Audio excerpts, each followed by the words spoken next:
Após a publicação dos resultados eleitorais da CNE, quem foi que ligou ao candidato declarado como vencedor das eleições, felicitando-lhe pela vitória? Sano, essa é uma pergunta muito importante, sabe? Responda. Posso falar, não é? Essa é uma pergunta Pode. muito importante, porque repara, as eleições aconteceram no dia 29 de dezembro.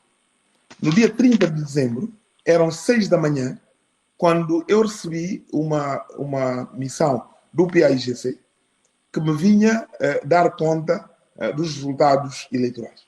Resultados, aquele tal quadro de resultados que o PAIGC tinha. Eu olhei para esses resultados e eu perguntei, mas vocês têm a garantia de que esses resultados correspondem à realidade? E me disseram que, pronto, eram os dados que a que eles tinham acesso. E a minha reação foi, então, vamos ao partido. Eu fui tomar banho, me vesti e fui para o partido.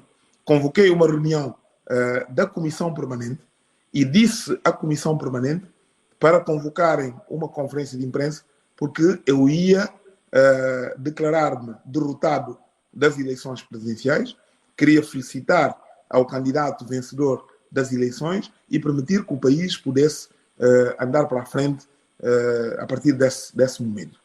Foi estando na reunião da Comissão Permanente que alguns elementos da Comissão Permanente, eu não vou chamar agora os nomes, mas havendo necessidade, não tenho nenhum problema em partilhar as pessoas da Comissão Permanente que me chamaram a atenção para isso, disseram, presidente do partido, não é? Cuidado, porque há aqui situações que necessitam de alguma cautela.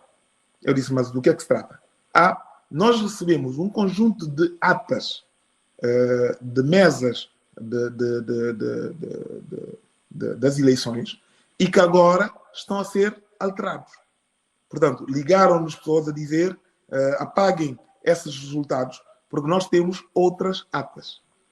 E, portanto, quando nós compilamos esse conjunto de atas, verificamos que realmente para a mesma mesa eleitoral haviam várias atas. Foi nessa altura que nós tentamos entrar em contato com a CNE e o resto, muita gente conhece o que é que aconteceu. Mas, voltando à conversa com o Umar Sissoko Embalo, eu, entretanto, estando em reunião com a Comissão Permanente, recebi a visita de uma delegação das Nações Unidas. E tinha a representante das Nações Unidas e tinha o representante regional das Nações Unidas. Vieram ter comigo e disseram que estavam a sair da sede do MADEM, onde já havia uma grande euforia. Havia uma grande euforia porque eles diziam que o seu candidato tinha vencido as eleições. E eles queriam que as duas campanhas eleitorais guardassem alguma tranquilidade até que os resultados oficiais fossem proclamados para evitar algum confronto entre esses dois campos.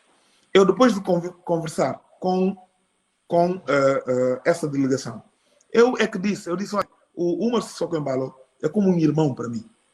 É como um irmão para mim. E, portanto, havendo essa situação, eu vou falar para ele. Eu peguei no telefone, à frente da delegação das Nações Unidas, e liguei para o Umar Sissoko Embalo. Ele atendeu-me e a minha conversa foi a seguinte. Eu disse, olha, eu estou em presença de uma delegação das Nações Unidas. Aquilo que eu vou pedir a si, meu irmão, é que peça à sua gente para guardarem alguma tranquilidade. Se os dados que eu tenho, os dados que me foram apresentados, se forem confirmados como dados verídicos, eu serei a primeira pessoa a ligar para ti. Eu próprio irei ter consigo, aonde você estiver, para lhe dar os parabéns e para juntos podermos dizer à nação guineense que acabamos de escolher o nosso presidente e eu serei a primeira pessoa, não só a reconhecer como meu presidente, mas como a colocar-me à sua disposição para nós podermos juntos construir uma Guiné-Bissau positiva.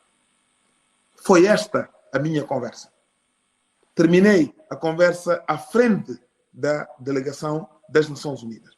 Eles saíram e eu ia voltar para a reunião da Comissão Permanente.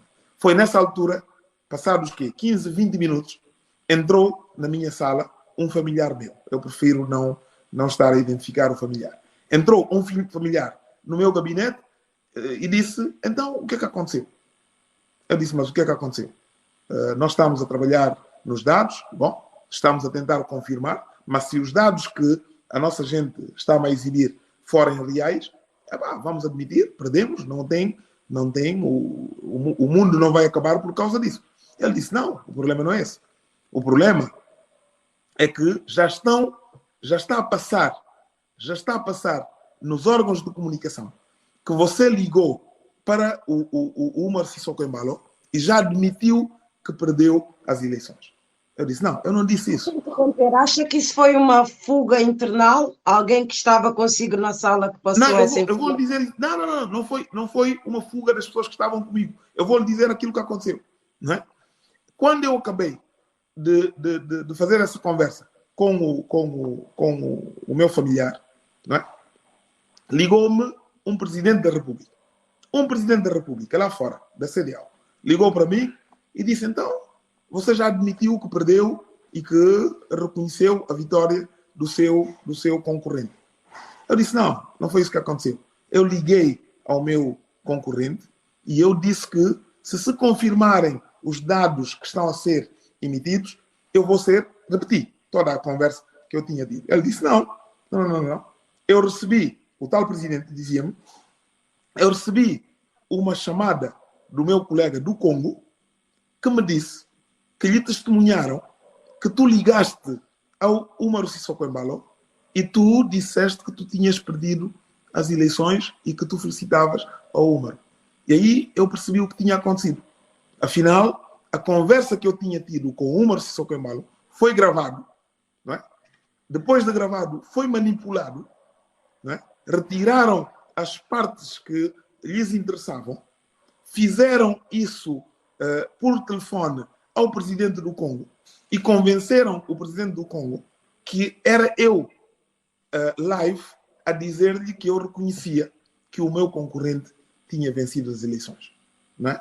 E eu tive a oportunidade de dizer isso ao próprio Umar na segunda vez que nós tivemos a oportunidade de falar. Não é? E eu disse claramente que eu não tinha condições de falar com ele, porque alguém que utiliza este tipo de expediente, não é?